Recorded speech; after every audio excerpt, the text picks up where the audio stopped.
Hello everyone, I hope you guys are having a great November, and it is Thanksgiving time, so we're going to be having some yummy turkey, and you'll probably notice out in the field there's a lot of tractors going around.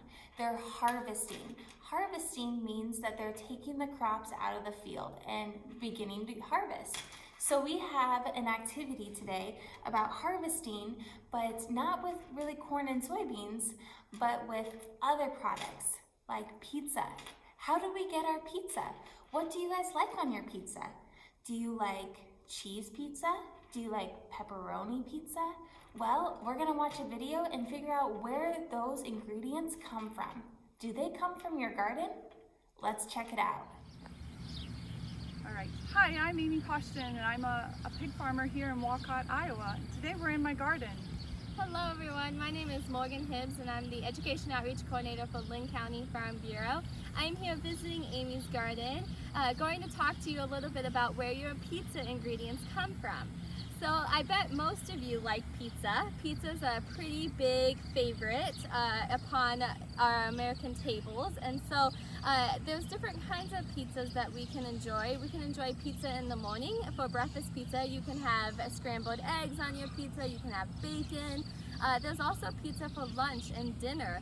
You can have taco pizza and Canadian pineapple. You can have pepperoni or cheese. And then one of my favorites, you can also end the evening with dessert pizza, and you can have apple strudel, or you can have cinnamon frosting and drizzled on top of your pizza and have a delicious dessert pizza. So since there are pizzas for all different times of day, let's learn a few fun facts about pizza. So I have this ag mag here that is all about pizza. And who's eating pizza? So today, Americans eat about 350 slices of pizza per second. As a nation, that means we eat about 100 acres of pizza each day. And an acre is about the size of a football field. So that's about 100 football fields of pizza a day. That's a lot of pizzas. There are more than 61,000 pizzerias in the United States. And Americans eat about 23 pounds of pizza a year. That's equal to 46 slices. Do you think you eat 46 slices of pizza? I bet I do. Each year, 3 billion pizzas are sold, and each day, 1 in 8 Americans eat pizza. So every day, Americans around the world are eating pizza with ingredients that you are going to learn about here today. So Amy, how does that fit into our diet? Well, a lot of the requirements that they suggest that we have in our diet is a lot of them can be put on our pizza. And so vegetables are really important on our pizzas. We can put stuff like peppers, green peppers or sweet peppers on our pizza. We can do onions. The various onions grow in the ground from a small bulb, and the roots go down in the ground and they grow straight up. These are harvested, a couple weeks ago. You got garlic. Garlic grows just like in a bulb, a small bulb, and then it also grows just like an onion, and these are dried. Tomatoes. Tomatoes are really important on our pizza. They make the sauce maybe that we have like on our pizza, or maybe the ketchup that we use for like a cheeseburger pizza or something like that. Tomatoes grow differently. Some of the smaller ones are like cherry tomatoes, ones that you would just pop in your mouth and not just necessarily use these to make sauce with. You want to use the Romas more, maybe the paste, the smaller ones, because they have less fluid or moisture content, so they make a more thicker sauce. That would be good for ketchups and pasta and pizza sauce. Your bigger tomatoes are going to be good for slicing, putting it on top of a hamburger or something yummy just to eat as a slice. So those all fill that requirement of the vegetables.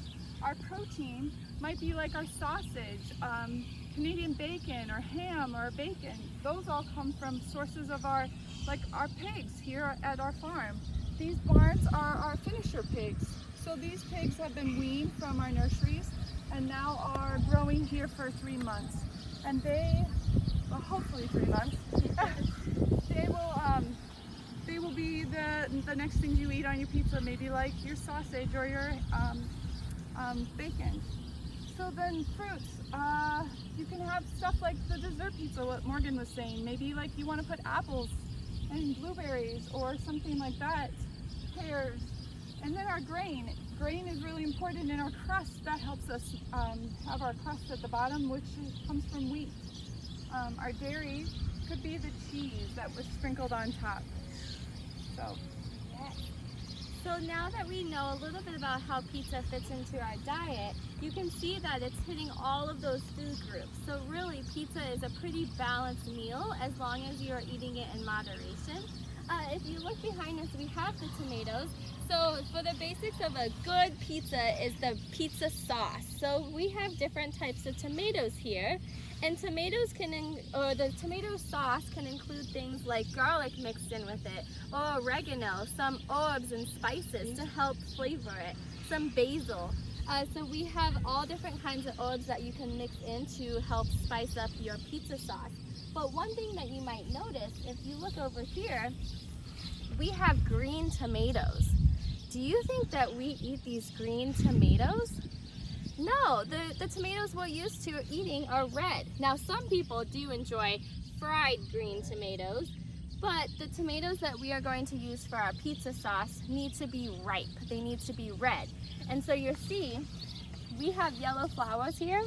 The yellow flowers appear before the tomatoes. Now these yellow flowers need to be pollinated by pollinators like bees. And once they're pollinated, then the tomatoes begin to grow. When they begin to ripen, they start to turn kind of an orange color like down here, before finally turning into this bright red color. And that's when you know they're ready to be picked. So if you can see here, it's pretty crazy that the tomato begins green and eventually turns red and is ready to be harvested.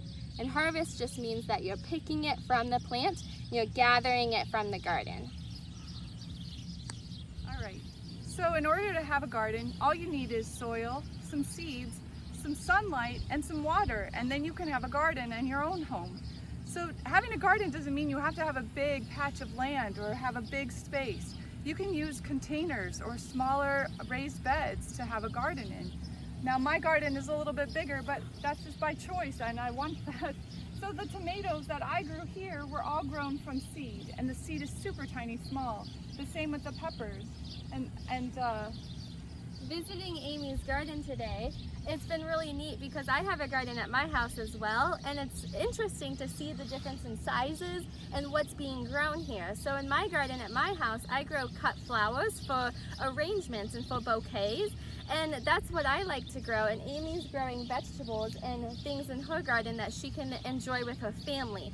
Now, if you think about the stats that we learned from our Ag Mag, our pizza Ag Mag, we eat a lot of pizza in America. Do you think we could feed all of America with one garden?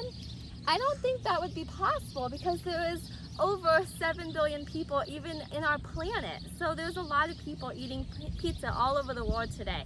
So if you look behind us, there's a cornfield. Now that is field corn.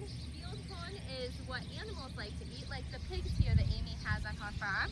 And so we need to be able to feed the pigs that will then be used for bacon and ham and sausage. Now there's all different kinds of farmers around the world. There's dairy farmers that raise the milk for cheese. There's beef farmers. We also have beef cows on our farm where we raise them up until weaning age, which is when they are separated from their mom, and then sold to another farmer to be raised to be ready for market. So there's different types of farmers out there. There's even farmers that grow fields and fields of tomatoes that will be made into pizza sauce, spaghetti sauce, tomato paste, and things like that. And so there's different types of farmers that feed America and feed the world, and we need all of the gardeners, we need all of the farmers, and we need everyone to help pitch in to make the pizza that we all enjoy. So, to wrap up the activity, we have a little worksheet, a little quiz, since we just went over what was on our pizza and how it's connected to agriculture. Can you work on this worksheet and figure out which product is tied to what part of agriculture?